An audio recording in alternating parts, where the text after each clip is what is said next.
Live షోకి తిరిగి స్వాగతం. హైదరాబాద్లో సెక్షన్ 8 అమలు చేయాల్సిన అవసరం లేదన్న లోక్సత్తా వ్యవస్థాపకులు జయప్రకాష్ నారాయణ గారి వ్యాఖ్యలను సమర్థిస్తారా అంటే 35% మంది అవునని, 60% మంది కాదంటున్నారు. కృష్ణమోహన్ గారు మరొక లైన్లో ఉన్నారు. కృష్ణమోహన్ గారు నమస్కారం అండి, మాట్లాడండి. సార్ నమస్కారం సార్. కేసీఆర్ గారికి వేదిక మీద ఉన్న వాళ్ళందరికీ నమస్కారం తెలుపుకుంటూ సార్ ఒక్క విషయం సార్, ఇరు రాష్ట్రాల స్పీకర్లు అటు కేంద్రంలో ఉన్న స్పీకర్ కానీ వాళ్ళ బాధ్యతను వాళ్ళు నిర్వహించి అసలు ఈ మూలం ఎక్కడైతే ప్రాబ్లం స్టార్ట్ అయిందో వీళ్ళు అనర్హత పిటిషన్ అవి డిస్పోజ్ చేసినట్టయితే ఇది ఉత్తా జరిగేది సార్ కాదు సార్.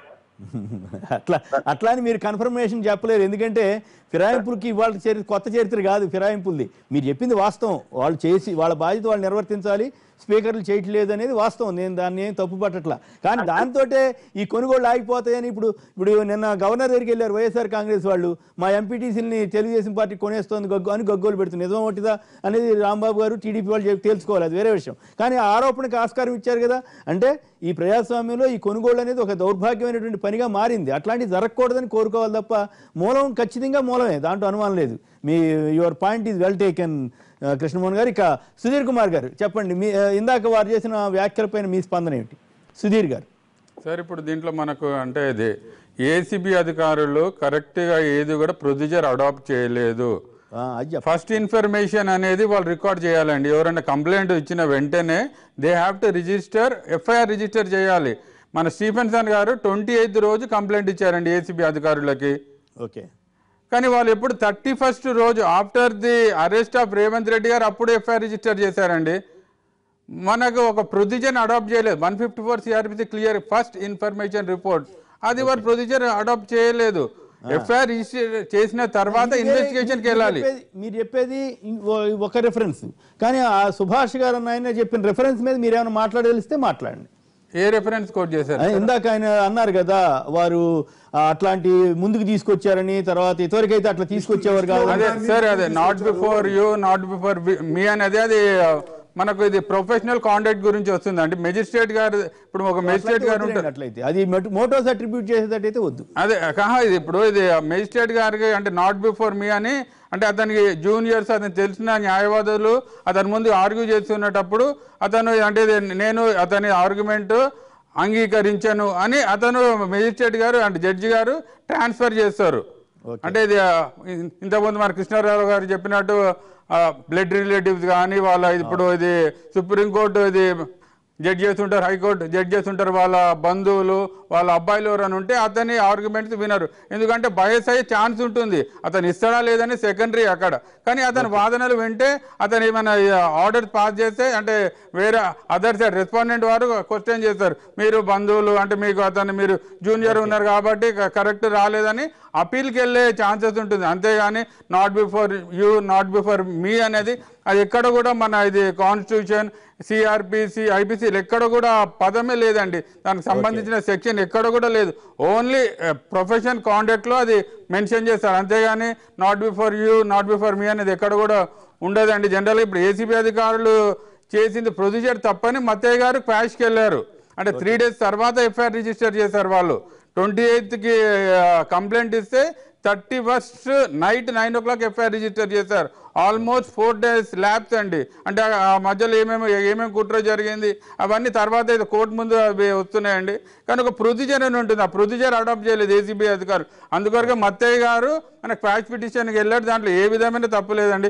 ఎవరికైనా రాజ్యాంగం ఇచ్చిన మనకు అది రైట్ అంటే 482 కింద సిఆర్పిసి కింద మన పైన ఎఫ్ఐఆర్ లో అక్యూజ్డ్ గా ఉన్నటువంటి ఏ వ్యక్తి ఎఫ్ఐఆర్ ముందు నమోదు చేయలేదు అనేది వారి సార్. సుధీర్ గారు ఒక విషయంలో కొంచెం క్లారిఫై చేయాలి. ఇప్పుడు ఆయన మత్తయ్య అడ్వకేట్, రేవంత్ రెడ్డి గారు మీరు అలాంటప్పుడు మొత్తం కేసు ఎవరి తరఫున ఎవరి తరఫు వాదిస్తున్నారని అడిగారు ఆయన. కృష్ణారావు గారు అంటే ఒక నిందితుని అరెస్ట్ చేసిన తర్వాత క్వాష్కి వెళ్ళడానికి ఉండేది. ఒక నిందితుని పైన ఉన్న కేసుని అరెస్ట్ చేసిన తర్వాత అతను బెయిల్ తీసుకోవాలి. బెయిల్ తర్వాత అప్పుడు క్వాష్కి వెళ్ళే పాసిబిలిటీ ఉంటుంది. ఇప్పుడు ఫస్ట్ అతను రిమాండ్ నుంచి బయటికి రావాలి. సుధీర్ గారు నేనేంటంటే డిలే ఆఫ్ ది ఎఫ్ఐఆర్ ఇచ్చింది ఎప్పుడు, రిజిస్టర్ చేసింది ఎప్పుడు, ఇమీడియట్ గా రిజిస్టర్ చేయకోకుండా చాలా డిలేగా రిజిస్టర్ చేశారు. Delay of the FIR that will be explain by the before the court ACB. ACB వాళ్ళు చెప్పాలి. అది నాట్ నౌ. ఇప్పుడు ఎందుకు డిలేగా చేశారు ఏమిటనే దాన్ని ఎక్స్ప్లెయిన్ చేయడానికి it may be another stage అంట నేను. సుప్రీంకోర్టు జడ్జిమెంట్స్ ఉన్నాయండి. ఎఫ్ఐఆర్ ఇంత ఏదైనా పోలీస్ స్టేషన్ ఏసీబీ ఆఫీస్ నుంచి సుధీర్ గారు నేనేది ఏంటంటే డిలే ఆఫ్ ది ఎఫ్ఐఆర్ మీద సుప్రీం కోర్ట్స్ ఉన్నాయి. అలాగే డిలే కండోన్ చేసిన సందర్భాలు కూడా సుప్రీంకోర్టులో ఉన్నాయి. ఉన్నాయి. అప్పుడు this can be decided before the court at the time of the time, not now. ఆ గ్రౌండ్ పైనే క్రాష్ కెళ్ళారు సార్. చెప్తుంది ఎఫ్ఐఆర్ ఇస్ డిలేడ్ అనేది నేనేది ఇప్పుడు డిలే చేశారు, ఎందుకు కారణాలు ఏంటి, రీజనబుల్ కారణాలు ఉన్నాయా లేదా అనేది ఆఫ్టర్ హీరింగ్ ది ఏసీబీ. ఈ రోజు ఇంకోటి కూడా ఉంది. హైకోర్టు చెప్పింది మేము కేంద్రాన్ని ఆదేశించలేం, కేంద్రాన్ని మేము కోరలేము, సెక్షన్ 8ని అమలు చేయమని చెప్పేసి, అంటే మీరు అది తీసుకురామని. గవర్నర్ గారికి విదేశీ అధికారులు ఉన్నాయి, ఇప్పుడు కేంద్రం పరిధిలో లేదు, గవర్నర్కి అధికారాలు ఉన్నాయని చెప్పేసి దానికి ఒక ఆంధ్రాకి చెందినటువంటి నాయకుడు తీసుకొని కోర్టులో వేయడం జరిగింది. దాంట్లో హైకోర్టు కూడా కొట్టేయడం జరిగింది. ఏమాత్రం ఇంకేదో ఇది చేయలేదు, గవర్నర్కి పూర్తి అధికారాలు ఉన్నాయి. అది కూడా మాట్లాడాలి కదండి, ఖచ్చితంగా ప్రజలకు తెలవాలి కదా, ప్రజలకు తెలవాలి కదా. మనం ఒకటే ఇష్యూ ఎందుకు మాట్లాడాలా? ఖచ్చితంగా ఉందండి. రోజు మనం సెక్షన్ 8 గురించి మాట్లాడుతున్నాం, రోజు మాట్లాడుతున్నాం. ఈ రోజు దాని గురించి కూడా మనం మాట్లాడాలి. లింక్ ఏమైనా ఉందేమో అని అడుగుతున్నారు. లింక్ కాదు, మీరు దాని గురించి డైరెక్ట్ మాట్లాడుతున్నారు. మాట్లాడండి, అది టైం లేదు కదా, 5 నిమిషాలు ఉంది కాబట్టి మనం మధ్యలో మీరు తీసుకొస్తారేమో అని వెయిట్ చేస్తున్నాము. మీరు తీసుకురాలేదు, మీరు మాట్లాడినది నాకు అభ్యంతరం. సబ్జెక్ట్ ఒక పాయింట్ నేను చెప్పాక మీరు కావాలంటే ముగింపు సెక్షన్ 8 గురించి చెప్పండి. కానీ ఇప్పుడు ఇందాక మన సుధీర్ గారు చెప్పారు కదా, యాక్చువల్ గా అక్యూజ్డ్ ఉన్నాడు, మత్తయ్య ఉన్నాడు, మత్తయ్య అరెస్ట్ జరగాల, తర్వాత బెయిల్కి వెళ్ళాలి, తర్వాత క్వాష్కి వెళ్ళాలని చెప్పి ఈయన పోయి అసలు ఆంధ్రప్రదేశ్ లో కూర్చొని దాక్కుంటే అసలు ఆయన అరెస్ట్ ఎట్లా జరుగుద్ది అసలుకి? ఓకే, మత్తయ్య అనే అతను A4 ఉన్నాడు ఈ కేసులో. సరే ఎఫ్ఐఆర్ 2 రోజులు ముందు పెట్టారా తర్వాత పెట్టారా అనేది విషయం పక్కన పెడితే అక్యూజ్లను తీసుకుని వెళ్ళి ఆంధ్రప్రదేశ్ లో దాచుకొని that's what I'm saying. Even మీరు మనం ఈవెన్ ఒక పార్సన్ లో మనం ఇంత ముందు మాట్లాడాం కానీ ఈ పార్సన్ లో కూడా మనం ఆలోచించాల్సిన అవసరం ఉంది. ఏంటంటే సుధీర్ గారు చెప్పండి సమాధానం. సరే, ఇంట్రీమ్ స్టే ఇచ్చారండి అతనికి. అతను వెళ్ళి ఇక్కడ కూడా దాగలేదు. అతని తరఫు నుంచి న్యాయవాదులు ఇది హైకోర్టులో క్వాష్ పిటిషన్ ఫైల్ చేశారండి. ఒకసారి క్వాష్ పిటిషన్ ఫైల్ చేసిన తర్వాత అతను అబ్స్కాండింగ్ కింద మనం కన్సిడర్ చేయకూడదండి. అతను అఫిడేవిట్ ఫైల్ చేశాడు, అతనికి సంబంధించిన ప్రతి అతను అరెస్ట్ చేసి ఎక్కడ ఈమెన్ హైదరాబాద్ లో ఉన్న అరెస్ట్ చేయాల్సిన అవసరం లేదు. స్టే ఆఫ్ అరెస్ట్ వచ్చింది. అయితే బిఫోర్ స్టే ఆఫ్ అరెస్ట్ ఆయన వెళ్ళి హైదరాబాద్ నుంచి వెళ్ళి నేరం జరిగిన ప్రాంతం నుంచి వెళ్ళి ఆంధ్రప్రదేశ్ లో దాక్కుంటే అక్కడ తెలుగుదేశం పార్టీ, అక్కడ పోలీసులు, అక్కడ ప్రభుత్వం రక్షణ కల్పించడం ఏమంత సమంజసం? బిఫోర్ దట్ అంతే కదా. అక్కడ ఆయన ఒక కేసు పెడితే నేరం మోపబడినటువంటి వ్యక్తి, అక్యూజ్డ్ గా ఉన్నటువంటి వ్యక్తి సత్యనారాయణపురం పోలీస్ స్టేషన్ లోకి వెళ్ళి కంప్లైంట్ ఇస్తే శుభ్రంగా తీసుకుని పరిగణలో తీసుకోలేదు. రెండో అంశం ఏంటంటే నాట్ ఓన్లీ దాట్, ఒక ఖమ్మం ఎమ్మెల్యేకి ఇన్వెస్టిగేషన్ లో అరెస్ట్ కూడా చేయలేదు. ఇన్వెస్టిగేషన్ లో నువ్వు సహకరించమని 160 కింద ఖమ్మం ఎమ్మెల్యే అంటే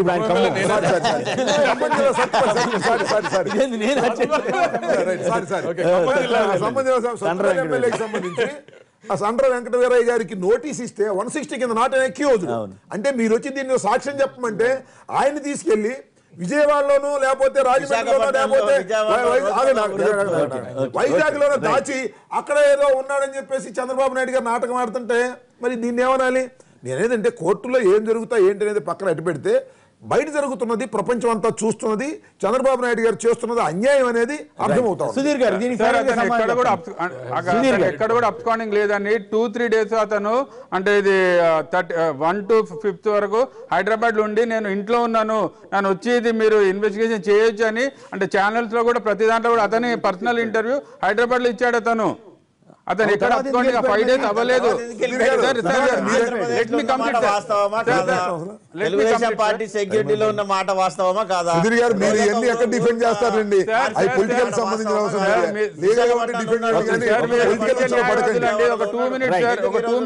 హైదరాబాద్ కి రైట్ అనేది అడుగుతున్నారు వాళ్ళు. దానికి ఏమైనా చెప్పగలుగుతారా సార్? అతనికి 41A CRPC కింద నోటీస్ ఏదైనా సర్వ్ చేశారండి?